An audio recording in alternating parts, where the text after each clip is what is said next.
哎，对不起，对不起，你没事吧？没事吧？哎呦，我就说嘛，小叫花子敢偷我钱是吧？接过去。大哥，我求求你了，你就饶了我吧！我这兄弟们都饿得慌，才万般无奈做出这种勾当。大哥，我错了还不行吗？大哥，你就饶了我吧！真的假的？真的。大爷，您兄弟好了！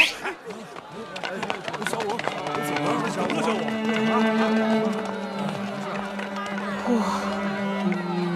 我们都是流落在京城附近的灾民，已经好多日子没有吃过一顿饱饭。对呀，是啊，快饿死了！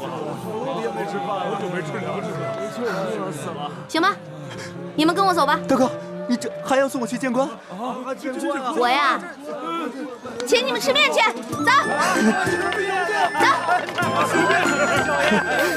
走，走，吃面去吧。谢谢。慢点，还有呢，慢点吃啊，不着急啊。大哥哥，你真好。哎，可惜我身上没什么钱了，不然的话，我请你们去对面这家酒楼吃饭了。哎，对了，你叫什么名字啊？哦，我姓武，家里排行老六，叫我小武吧。小六也行。小武，我姓易，你以后叫我易大哥就行啊。小武代表兄弟们，多谢易大哥。哎，大家都别客气，从此以后啊，咱们就是兄弟了。快坐，快坐。您慢走，您慢走。好好吃。哎，这位小爷在这儿摆阔呢，请这些叫花子们吃面。你是谁啊？跟你有什么关系吗？哎呀，大哥哥，这个老板姓钱，叫富贵，他呀平时最喜欢摆阔气，怎么样以？戏弄穷人为乐。最近啊，城里来了好些灾民，他就做了肉包子施舍，好吃吗？但是得跪下磕头叫他声爹，叫我一声他才能给一个。前几日他还想戏弄我们，被我们给骂回去了。没想到这不在这儿碰见大哥哥请我们吃面，他心里啊自然看着不舒服。哎呀，这一碗面能顶几个时辰？上我家酒楼，天天有热包子施舍。小五，你知道规矩，叫你们兄弟跪下给我磕个头，叫我声爹啊！钱副官，我们这些叫花子，膝下也是有黄金的，我们宁可沿街乞讨，也不可能跟你下跪。哎呦呵，叫我们这么多人给你做儿子，你也不怕折了寿？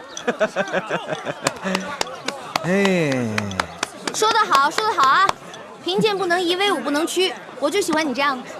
哎哥，我和你也是一见如故，以后啊，要是有用得着我的地方，尽管来找我。当然了，咱们以后就是兄弟了，你知道吗？我平时啊最看不起那种有几个臭钱就觉得自己了不起的奸商。你说谁奸商？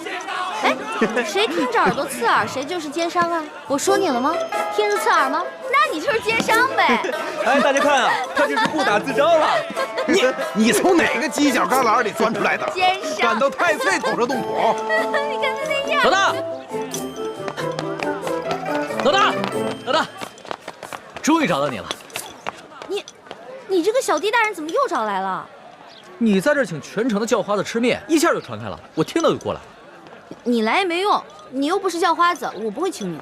哎，你怎么这么没良心啊？你惹了祸，我帮你摆平了，你现在过河就拆桥啊？面都不请我吃一碗。没钱啊？没钱怎么请你啊？那我请你吃面总行了吧？行，不过你得到对面的酒楼请我。没问题。当然你不光请我，你得把我这些兄弟都带上。没问题，这么点人还能吃穷？兄弟们，他请咱们吃饭了，走了，走。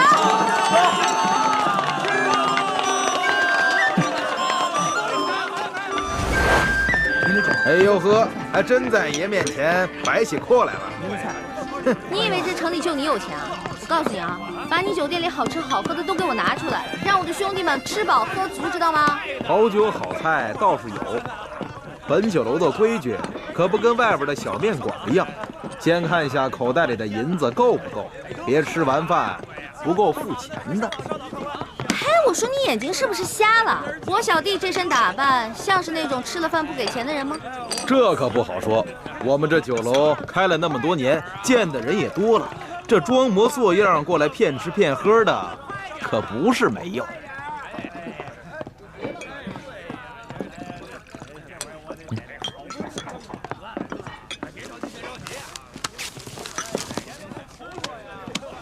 田老板，你看够不够？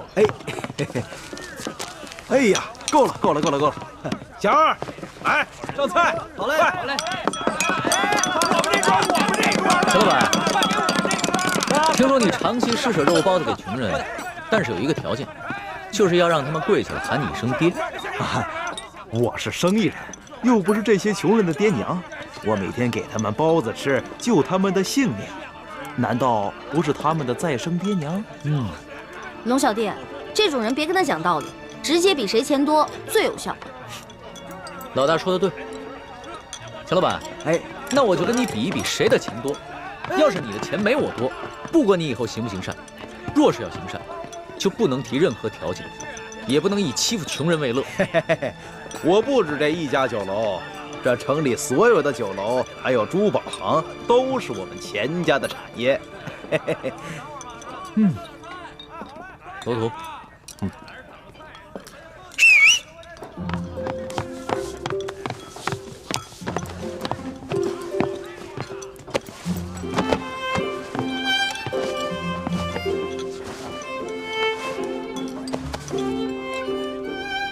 田老板，你说京城的珠宝店都是你们家开的，那这帽子上的珠子，你可认得吗？啊，南海夜明珠，只有紫禁城里才有。难不成你们是宫里的？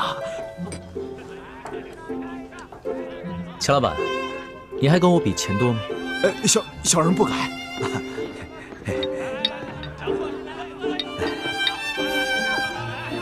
钱老板，一个人可以有钱有势，却不能无良无德，更不能无法无天。对，就算你有万贯的家财，也可能在一夕之间化为乌有。是。我说的话你听明白了吗？听明白了。小人日后日日行善，再不敢欺负穷人了。好，替我老大好好照顾这帮兄弟们，下去吧。是。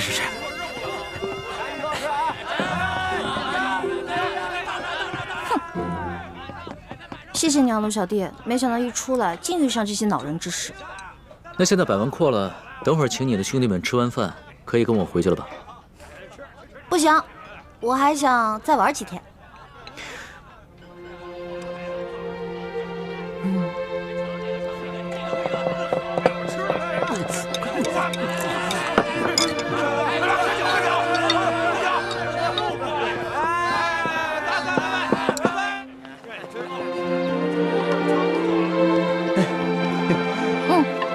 小五，来，银票给你，记住大哥跟你说的话，让兄弟们拿这些钱做些生意，自食其力，别在街上流浪了。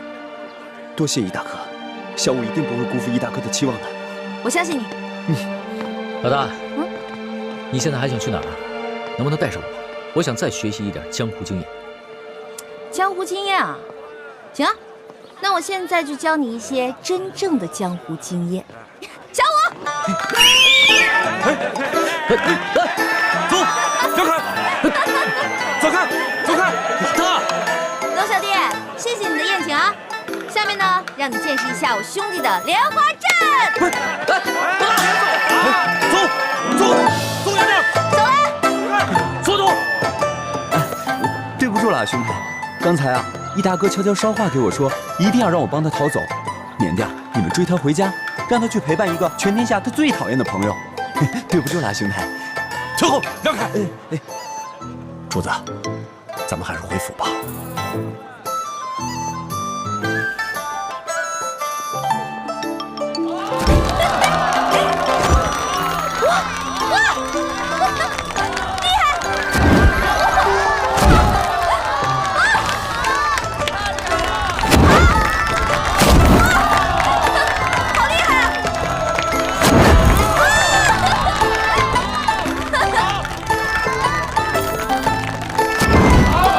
谈话开糖画了。这个好玩，这怎么弄的呀？啊，在这儿画的。我看，糖画。这是糖画啊。谢谢啊。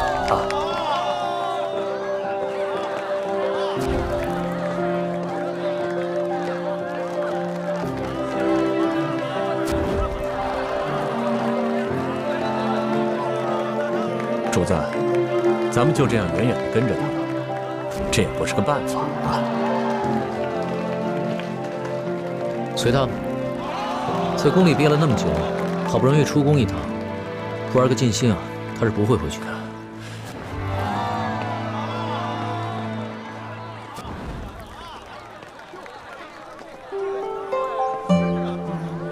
字画，卖字画喽！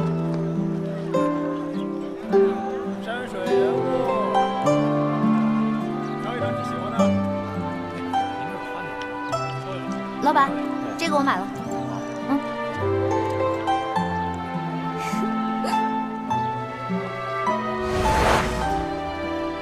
这个像我，这个像龙小弟。不对，龙小弟的眼睛没这么小。再给你捏大点，捏大点就像龙小弟了。真的假的？我有这么丑吗？你是人是鬼啊你？你怎么老阴魂不散的跟着我呀？你是人我就是人，你是鬼我就是鬼。你忘了，咱们俩结拜的时候可是说好了，不求同年同月同日生，但求同年同月同日死。猪哥哥，你怎么来了？哎！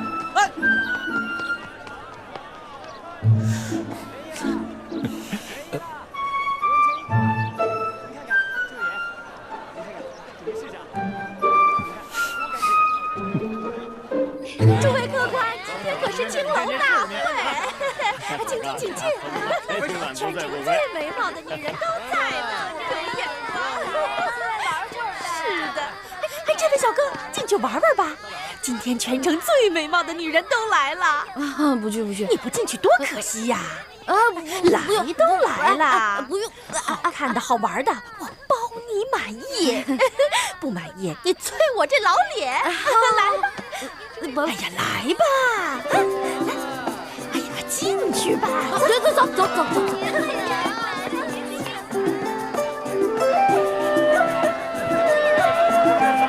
家把酒都满上喝呀！快喝呀！来，这样喝，我上去了。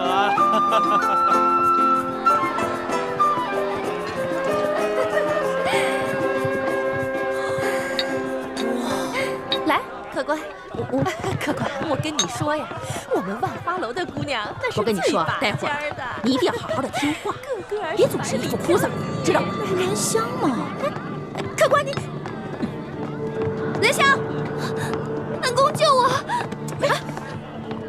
怎么回事？恩公，我爹把你给的钱又输光了，然后100两帮我卖到了杏花楼。喂，怎么，你们认识啊？能不能把他放了？你说什么？放了他？你是不是开玩笑啊？他是我花了100两银子买回来，代表我们杏花楼来万花楼选花魁的。我要放了他，谁来代表我们杏花楼扬名赚钱呢？那你要多少钱才能把他放了？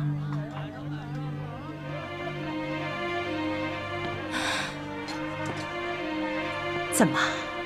你们两个是老相好啊？不对呀，这莲香还是一个厨，怎么可能和你是老相好呢？说，你到底是干什么的？我是干什么的并不重要，我就问你，多少钱你才能放了他？口气不小嘛！哎，你真想赎他呀？开价吧。行。你要是真想赎他，给我500两就够了。500两？怎么？没钱是吧？没钱那就少扮英雄救美。你这种人，老娘我见多了。让开，让开！哎，别妨碍我们选花魁。哎，我告诉你啊，我们莲香呢，是又年轻又漂亮，一旦选上了花魁呀，这身价一定倍增。到时候你想赎她的话，那至少1000两了。走，等一下，怎么了？没钱赎人，能不能换人？换人？什么意思啊？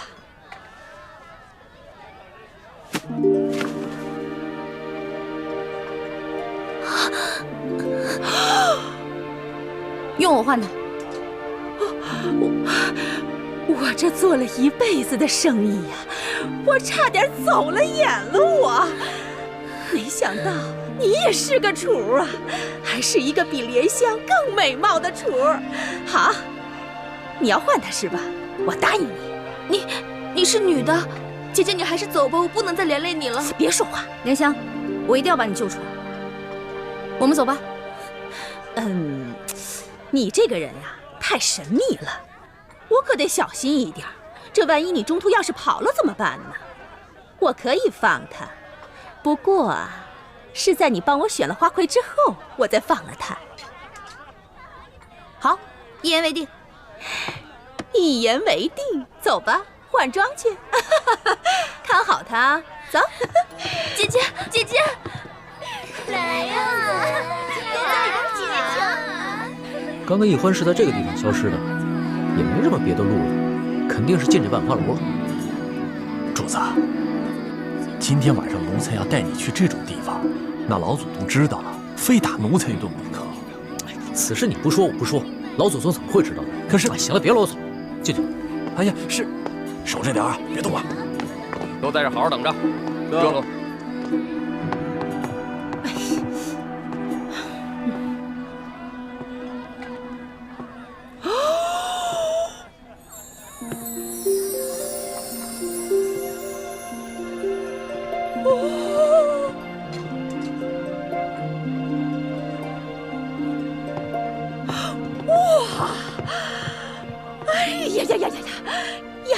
丫头，你真的是仙女下凡呐！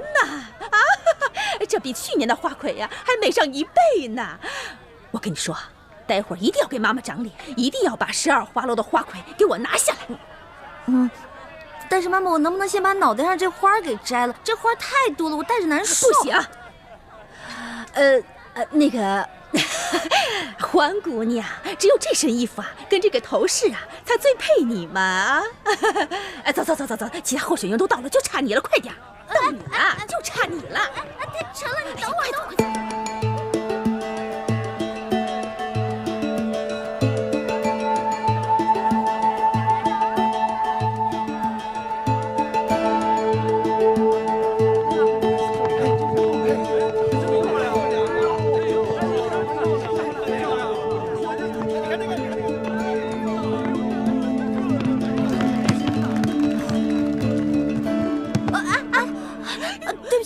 您是哪个花楼的姑娘？会不会走路啊？对不起啊。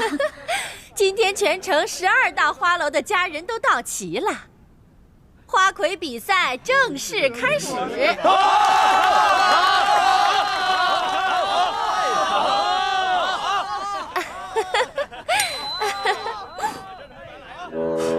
哦，主子，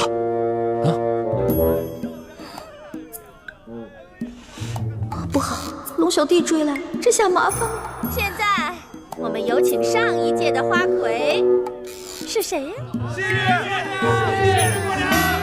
西域姑娘出场。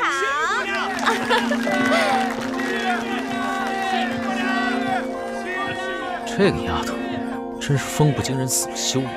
是啊，不过她这样还真好看。是啊。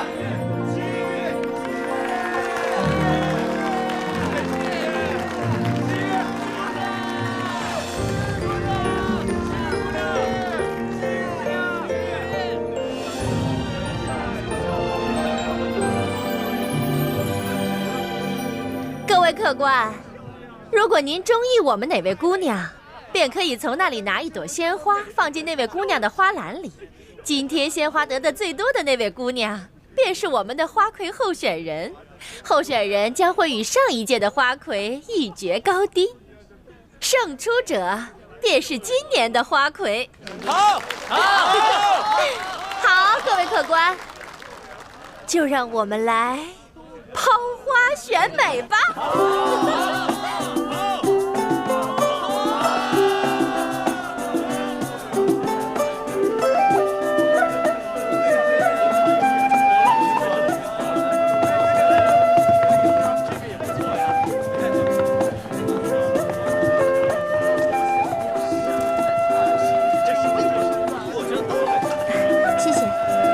谢谢你的花，谢谢，谢谢你的花，谢谢，谢谢你的花，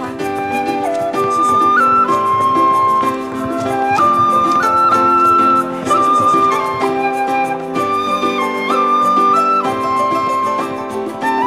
哎呀，甜有玉，谢谢，谢谢，谢谢。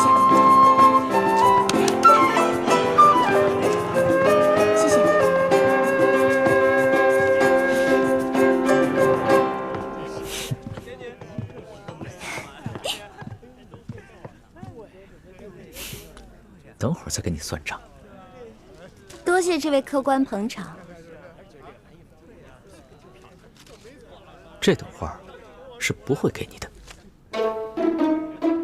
你投不投给我，我都是花魁。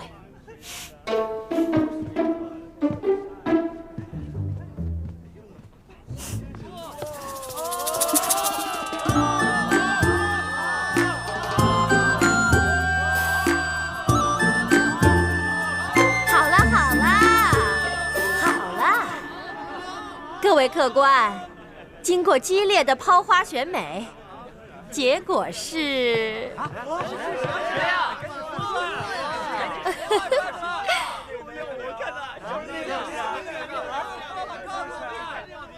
还用我数吗？不用数啦！结果就是我们本届的花魁候选人，杏花楼的欢姑娘。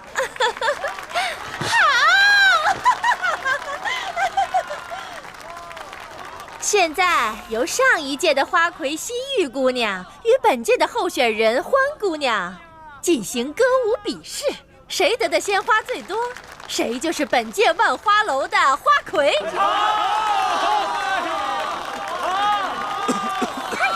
别慌。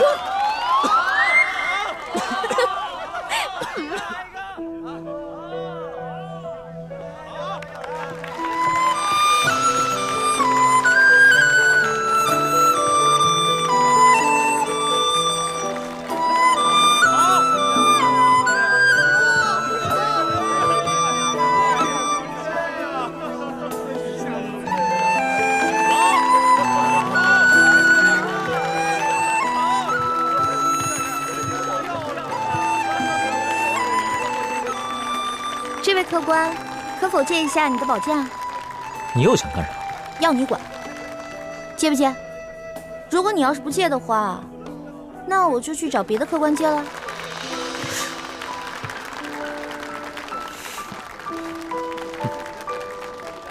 这，多谢客官。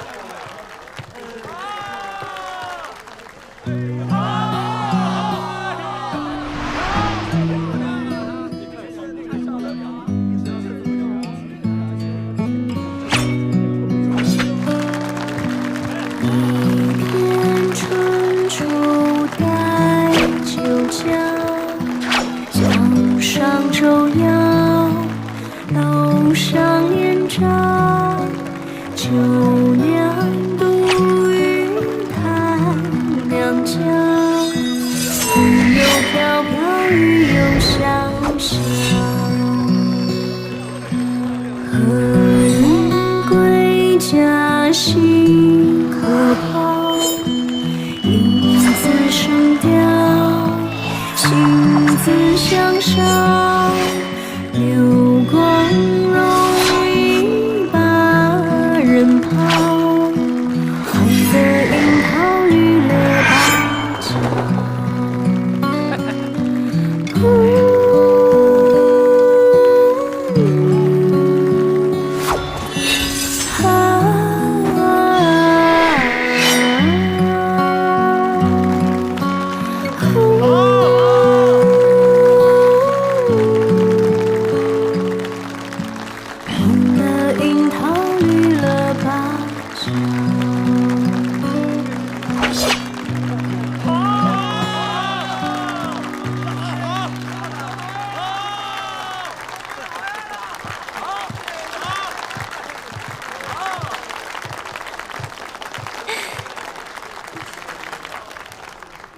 客官，看得开心吗？开心！现在开始投花选花魁。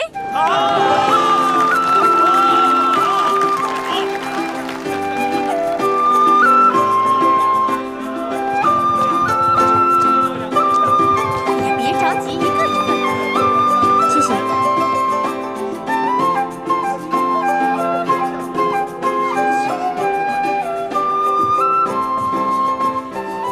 两位姑娘花盘里的花一样多，按规矩呀，两位都是今年的花魁。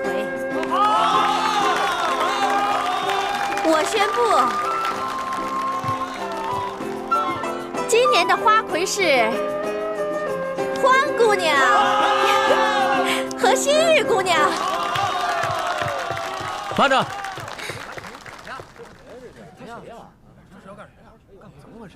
我这儿还有一朵花没投呢。这人是谁？难道我给西域姑娘多数花作弊被他看出来了？嘿，你这人怎么这样？刚刚你怎么不投啊？刚才人那么多，现在投也来得及啊。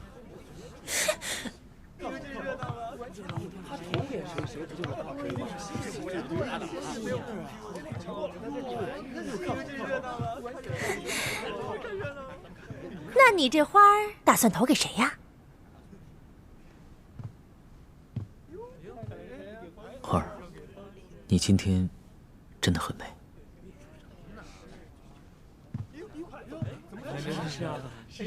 哇！西域姑娘花盘里的花比欢姑娘多上一朵，所以今年的花魁还是西域姑娘。哎呀！今年的花魁，西域姑娘。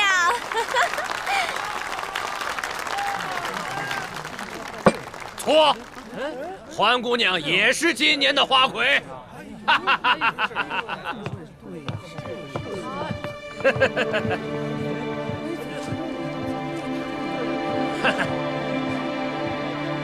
我这儿也有一朵花没投，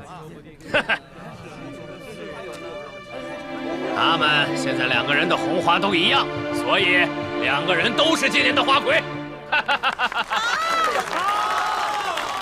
对对对，我跟大家说啊，今年的花魁呀，是我们杏花楼的欢姑娘。王妈妈，我出3000两，包下欢姑娘的初夜。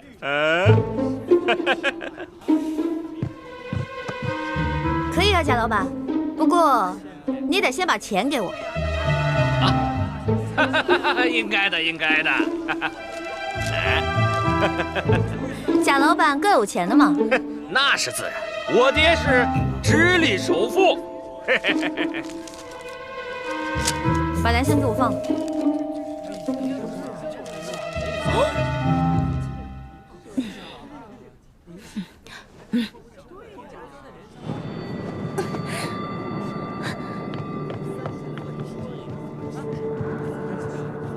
姐姐，你为了我已经受了不少委屈了。这些人他们都不是好人，你不要管我，你还是走吧。莲香，姐姐已经帮你赎身了，你拿着这些钱离开你的赌鬼弟弟，跟你娘去个好地方过日子吧。可是我……哎，不许再说了，如果你再说的话，姐姐该生气了。快走吧，走啊！您真是有眼光啊！原来你忙活了这么久，就是为了救这个莲香姑娘。不然呢？你以为我得了失心疯啊？那现在你可以跟我回去了吗？欢姑娘，咱们走吧。去哪儿啊？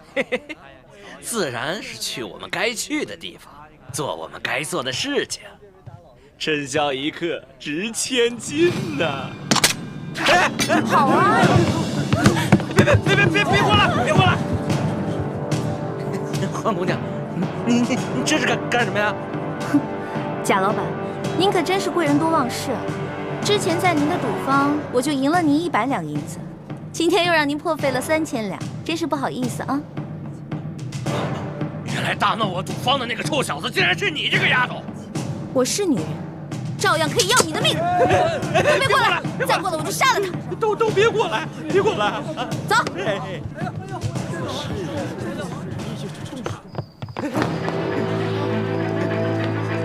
走。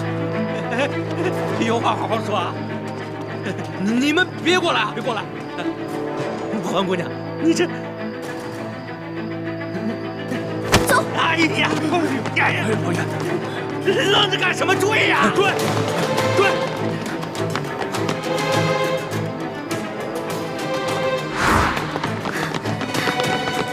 站住！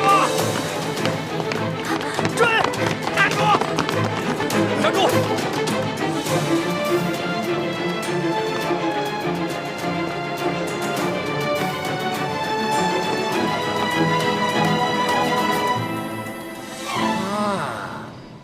我认出来了，你就是那天和欢姑娘一起打闹我万历主坊的小子。臭小子，赶紧把欢姑娘给我交出来，否则我要你的命！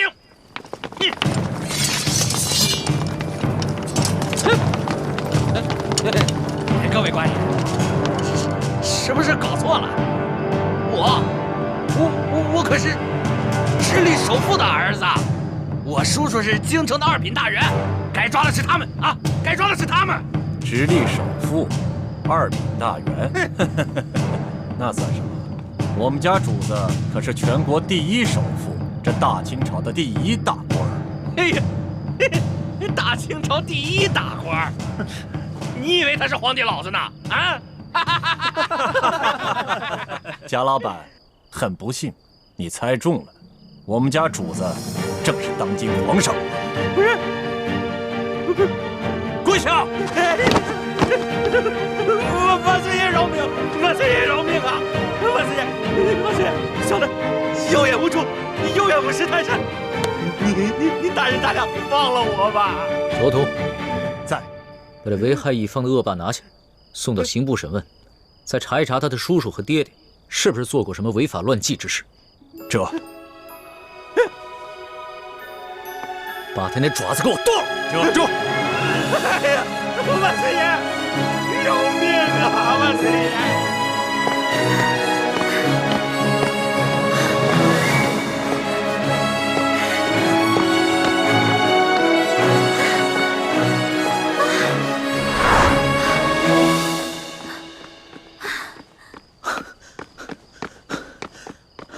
老大，别再跑了！出宫这么多天，你还没玩够啊？你别过来啊！你要是再过来的话，我还是会逃的，你根本就追不上我。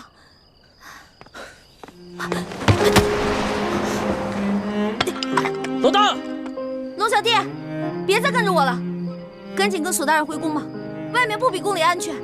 老大，你真的舍得离我而去，从此再也不见我了吗？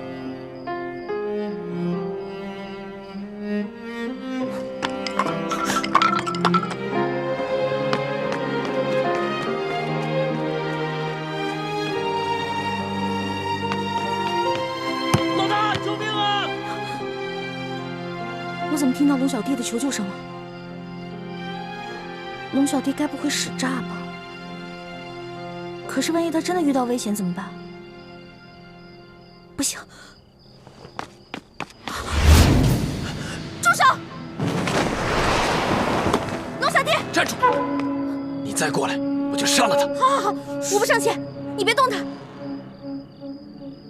这位大哥，你到底是谁啊？你为什么要杀我的龙小弟啊？你不用管我是谁。若要让我放了他，就拿你自己的命来换。老大，你快跑吧，别管我，你不是他的对手。闭嘴，别说话。这位大哥，你是哪条道上的呀？不妨说出来听听嘛。你想要多少钱，我都可以给你的。我要的不是钱。现在，你和他只能活一个，你们谁死谁活，你自己选。老大，你快跑！你跑了我还能有救，要不然……哎，你别掐他！不是，这位大哥，咱们无冤无仇的，你为什么一上来就生死相逼呢？你是不是想要钱啊？你想要多少，你告诉我，我肯定会给你的。休再啰嗦，我要的不是钱，你和他只能活一个。谁死谁活，你赶紧选。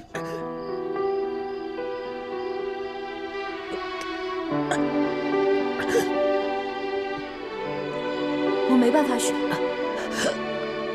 我们两个曾经对着月亮发过誓，是一辈子的好兄弟，要同生共死。要么你就放过他，要么你就把我们两个全杀了吧。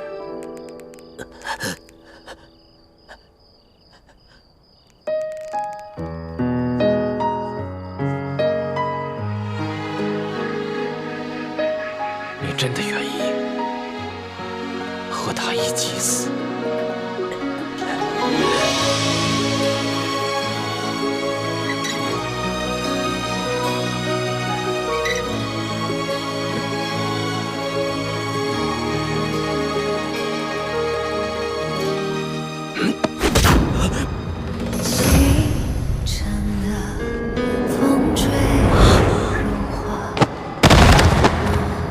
城市的繁华，带来阵风沙，恨不过。你还我龙小弟！你还我龙小弟！你还我龙小弟！愿做他掌上的明珠，献上我纯真的祝福。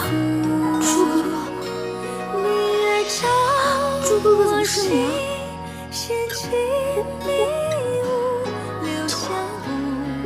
你不打了吗？对不起啊，朱哥哥，我不知道是，对不起，朱哥哥。欢梅，如果我真的杀了他，你会杀了我吗？我怎么可能会伤害你呢？正如你不会伤害我一样啊。但你却会自杀，以身殉情，是吗？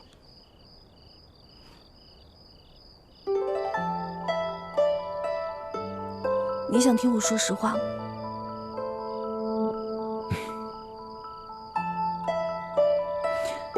朱哥哥，身体发肤受之父母，活在这个世上，我不会为了任何一个人轻生。但如果有一天，你光复大明成功，你杀了龙小弟，我不可能成为你的皇后，我会隐居乡间，一个人生活。但是如果你光复大明失败了，龙小弟他要杀你，我一定会拼尽全力去拯救你。若没有救下你，我也不会去做他的妃子，我也会隐居民间，直到孤独终老。那如果我光复大明成功了，我留下了康熙的性命，你可愿意做我的皇后？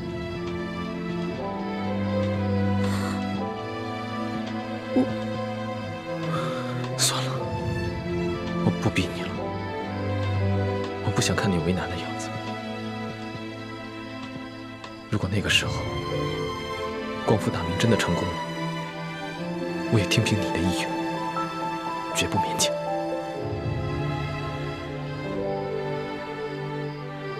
欢梅，你这次出走是不想夹在我跟康熙之间，左右为难，是吗？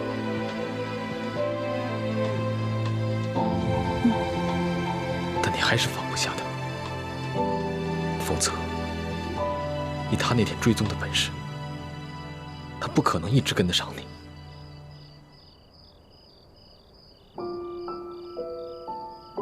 你怎么知道他追踪？难道你也一路在跟着我？你这次出走，大家都很担心你。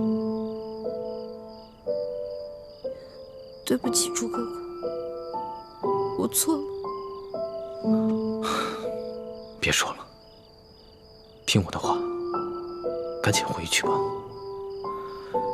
我答应你，如果我光复大明成功了，我不杀康熙，至于到那个，你这次出走，大家都很担心你。对不起，朱哥哥，我错了。别说了，听我的话，赶紧回去吧。我答应你，如果我光复大明成功了，我不杀康熙。至于到那个时候，你还愿不愿意嫁给我，都听凭你的本心，我绝不勉强你。但是，如果我光复大明失败了，我被他杀了，我对你只有一个要求。什么要求？我不想看到你一个人孤独终老。如果那个时候，康熙还愿意不计前嫌接受你，你就放下一切过往，从了他。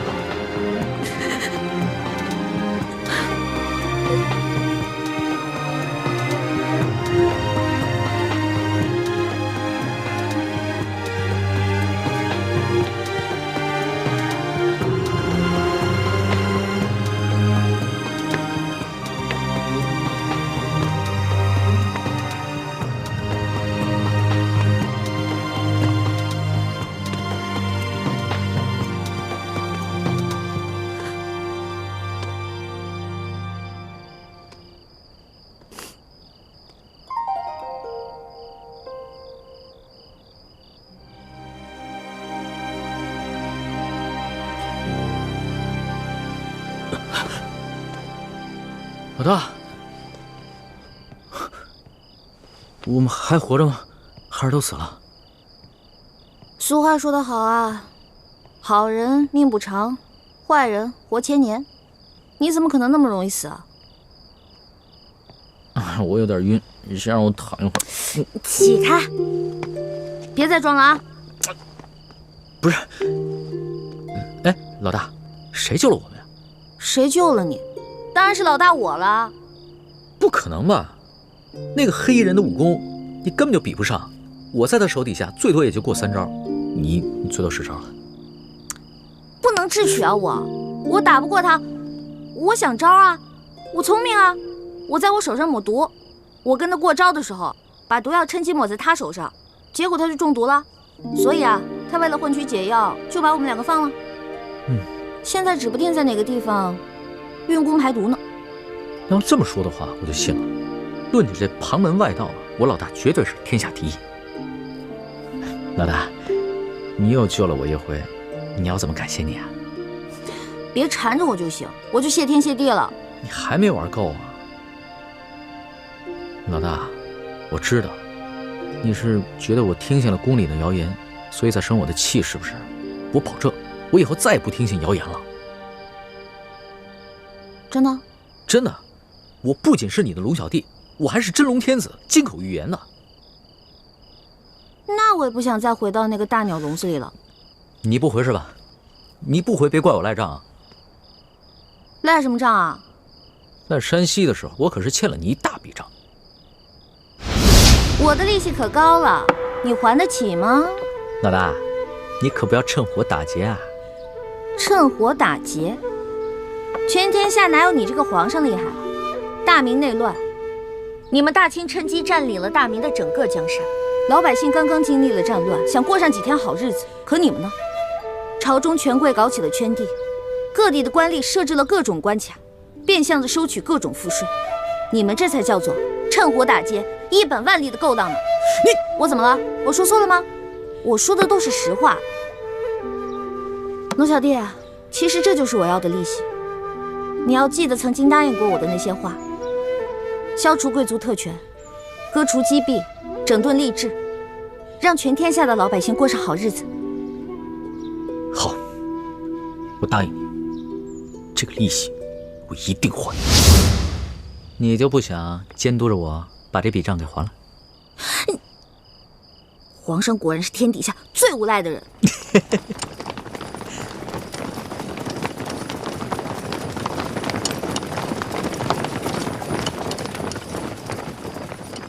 皇上，奴才恭请皇上回宫。老大，你要是现在不跟我回去的话，那我就在外边待着了。你去哪儿，我就去哪儿。算你狠！起驾，回宫。这。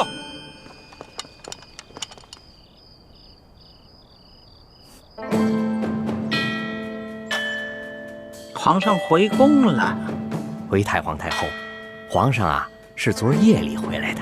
哦，你这个李大总管的差事当的是越发的好了。太皇太后，不知奴才做错了什么事，还请太皇太后明示。如今这皇上迷着李易欢迷成这个样子，你竟是守口如瓶，一字不吭啊！太皇太后恕罪，皇上其实早就知道奴才是太皇太后派在他身边的眼线，所以有很多事情都不让奴才知道。你用不着拿皇上来当挡箭牌。其实呢，哀家早就告诉过你，皇上的大小事情你要第一时间禀告哀家。可是你是怎么做的啊？你这眼里头还有我这太皇太后吗？太皇太后息怒，您可是冤枉死奴才了。奴才没有办好差事，任凭太皇太后责罚。可是奴才对太皇太后那是一片忠心呐。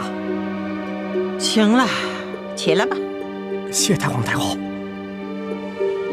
也是啊，你夹在哀家和皇上的中间，有些差呀你也不好办。皇上啊，他是越来越不像话了。为了一个来历不明的野丫头，九五之尊不顾，安危体面全然不顾。你说怎么这么随根儿啊？你听好了啊，这宫中哀家绝不允许再出现一个董鄂妃。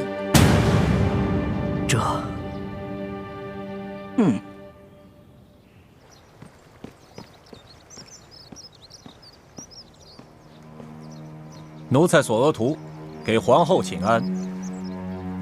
听说昨晚紫禁城所有的宫门大开，皇上大摇大摆地接着出走的李易欢回宫了。皇上就是要这样大张旗鼓地告诉我们，他相信李易欢，宠着李易欢，然后让我们所有人都闭嘴。哼！当年唐玄宗为了迎回杨玉环，也是这般深更半夜大开宫门，毫不顾忌朝野非议。可结果呢？难道皇上想学唐玄宗吗？这唐玄宗有安禄山，可咱们如今大清也有吴三桂啊。难道皇上都忘了这些前车之鉴了？皇上本来少年英明，可是竟然被李易欢这个丫头迷得失去了本性。都怪我当初考虑不周啊！本来以为他可以帮助我斗倒鳌拜，所以帮着这丫头讨好皇上，没想到现在是养虎为患了。提到鳌拜，本宫倒突然想起了，他的疯病可有好转？没有，我昨天刚去探视过他，还是疯疯癫癫的老样子，连我都不认识了。这鳌拜一向武功高强，身体健康，怎么突然就疯了呢？鳌拜的疯是中了迷魂散之毒，此事颇为蹊跷，有谁能够在我的眼皮底下给鳌拜下毒呢？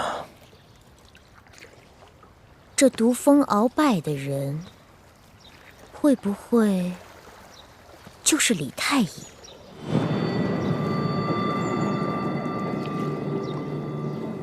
我也一直有此怀疑，只是苦无证据，所以现在也不敢声张。我派了最得力的人去追查他和李易欢的真实来历，可是现在还没有什么眉目。这鳌拜已经被皇上圈禁了大半年了，他的党羽也被皇上清除的差不多了，所以就算是他现在清醒过来，对我们赫舍李氏一族也形成不了什么威胁了。所以，我现在敬访良医，尽快的把鳌拜治清醒过来。如此甚好。若鳌拜能够早日清醒，也能早日交出这明珠谷的奸细，我们也能早些证实这李氏兄妹的奸细身份。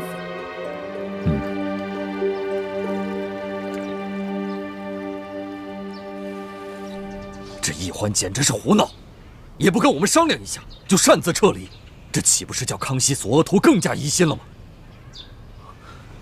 义父，其实易欢此次离宫出走，事先和我商量过的。他是想刺激康熙，让康熙不要怀疑他，相信他。如今康熙好不容易把他找回去，越发珍惜他了。易欢的良苦用心，总算是没有白费。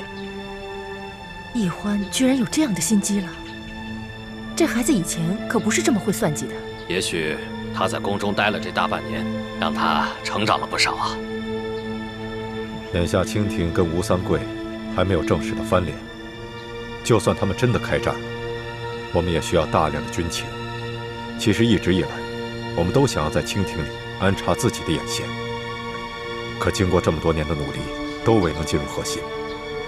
这一次，你跟易欢阴差阳错的就潜伏在康熙的身边，这真是我们的意外之喜啊，也是天不亡我大明的征兆。所以你们必须要排除万难，继续潜伏在紫禁城内。我明白，我定会忍辱负重完成任务，不负各位师长所望。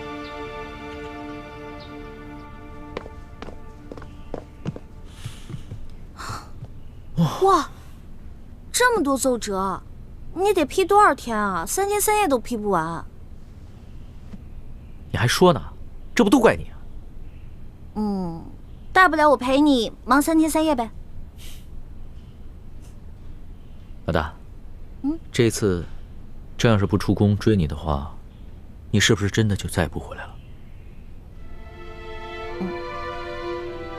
为什么？你就真的那么狠得下心，永远的离开朕？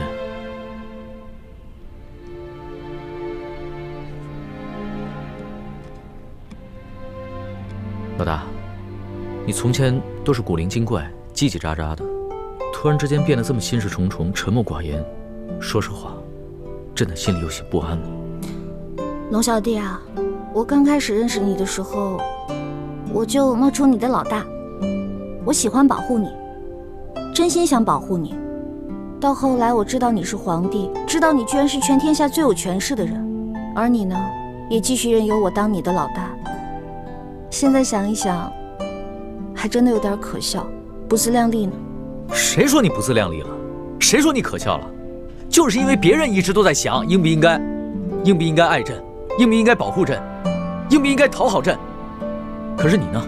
你从来都没有想过应不应该，你就是本能的对朕好，本能的爱护朕，所以你特别珍贵，你特别值得朕珍惜。我刚开始进皇宫是因为对皇宫好奇，我想进来看看是什么样子。到后来呢，我慢慢习惯你给我的一切，我想陪着你。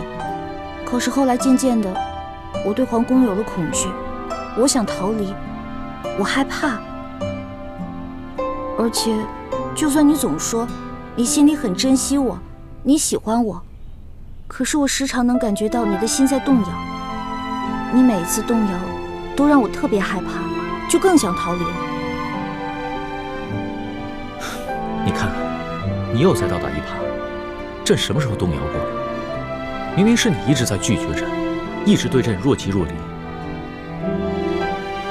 老大，你的那些心思，朕都明白。你放心吧，朕一定不会禁锢你，朕会尽可能的给你最大的自由，朕一定不会伤害你，朕会尽最大的努力去保护你。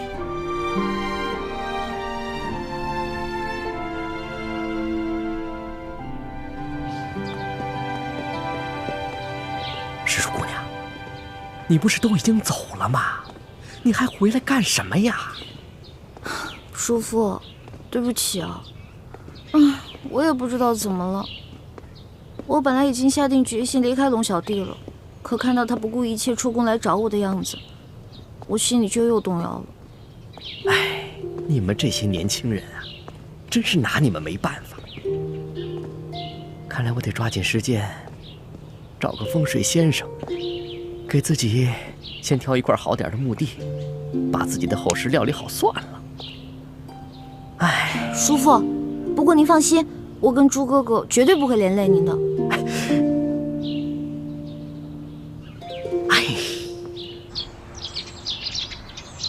那鳌拜的病情怎么样了？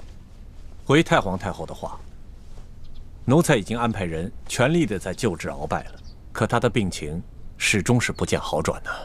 这可麻烦了，他一手打造的情报网，难道就这么一直瘫痪下去了吗？当初可是你负责监管鳌拜的呀，他是在你的眼皮底下被人毒疯的呀，而你又查不出这下毒的人，又迟迟治不好他的病。索陀，在，哀家可知道，鳌拜可是你最痛恨的对手啊，你可不能因私害公啊！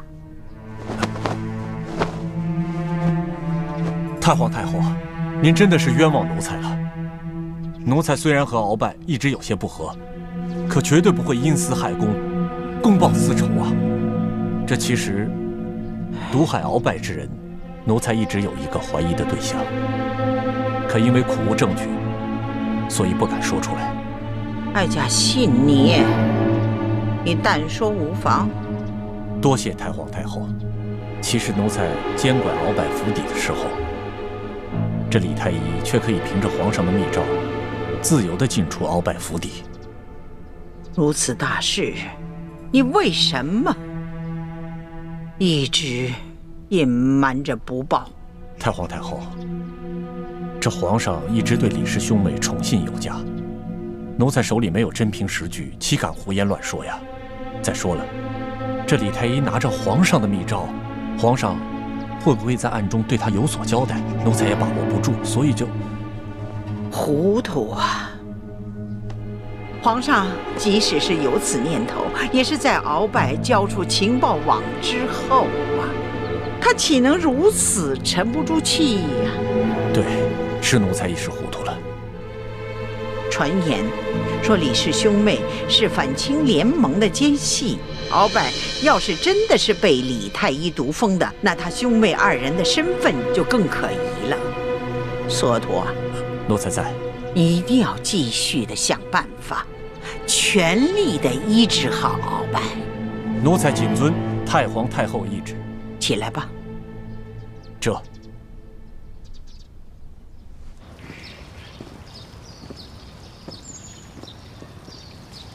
宜欢，这会儿你可真是让大师兄伤心了。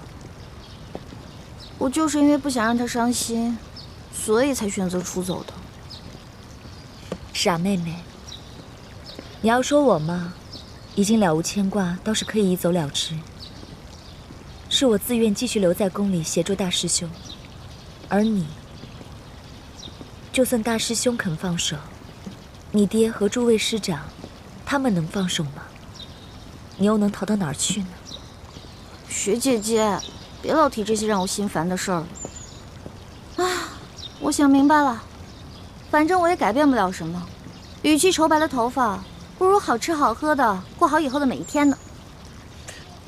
真是羡慕你这个性子，天大的事情都能一笑了之。哎呀，雪姐姐，如果你一直留在皇宫的话，那皇上会不会对你？放心吧，康熙虽然表面恕了我的罪，但他对我还是有戒心的。看来以后不会再要动临幸我的念头，这样挺好，我也不用再费尽心思去应付他了。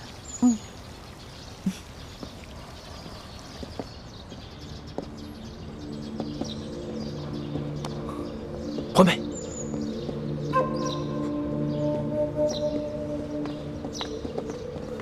朱哥哥，什么事儿啊？今天太医院的王太医被太皇太后叫了过去，回来以后我问他有什么事情，他一直支支吾吾不肯明说，我便留了个心眼。后来我发现，他煎了一剂药，从药渣的成分来看，应该是治疗失心疯的方子。失心疯？太皇太后不会得了失心疯了吧？不可能啊，她明明好好的呀。难道这个药是给鳌拜煎的？还是倾城的心思缜密。当时我也有此疑心，就悄悄去找了李公公，果然不出我所料。李公公说，太皇太后正在命索额图。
眼下之计，也只有依靠李公公，让他盯着太皇太后和索额图那边的动静，一旦发现情形不对，咱们马上撤离。现在也只能这么应付了。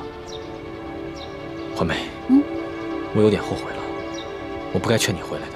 我这不是担心你跟雪姐姐吗？我肯定会回来的。你真的只担心我们吗？只怕你是放不下另外一个人吧。大师兄，小师妹一定是担心我们两个的。眼下形势很复杂，我们应该放下一切杂念，一切以大业为重啊。此处不宜久留，我们还是分开吧。走。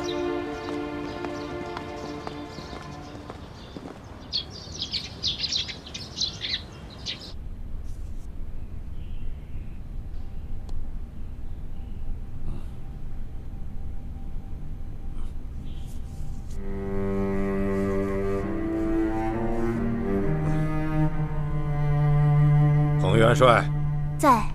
你拿着老夫的手谕，前去调8000人马，一定要把敌人斩杀于阵前。末将遵命。老爷，快把药喝了吧。不喝，这玩意儿太苦。有糖吗？我的糖呢？你给我糖！我的糖，我的糖！你给我糖，我的糖哪儿去了？你给我糖，我的糖呢？我的糖呢？我的糖去哪儿了？老爷，啊，老爷，糖在哪儿？你小心老三，我的糖呢？去按住敖大人，让他吃药。是。糖。你们干什么？你别管我！我要找糖，找糖！哎呀，哎呀！我的糖！把药给我。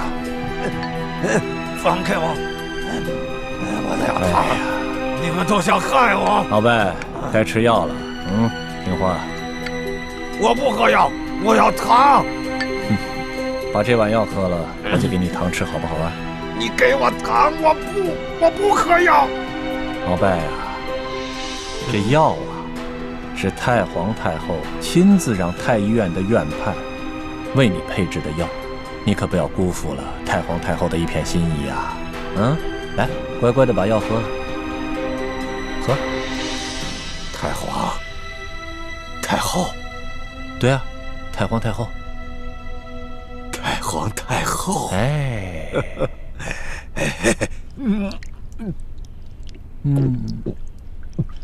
哎，不错啊，姨父，看来治疗这段时间还是略有起色呀。希望如此吧。好了，把它放了。这，好呗，你往上看，我赏你颗糖吃。糖。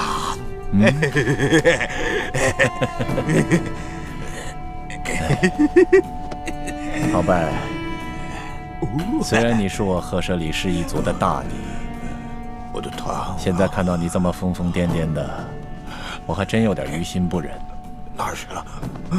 半年前，你让我向皇上进言，我拒绝了你。我的糖，但现在形势变了，这李氏兄妹成了朝廷的大敌，威胁到了皇上。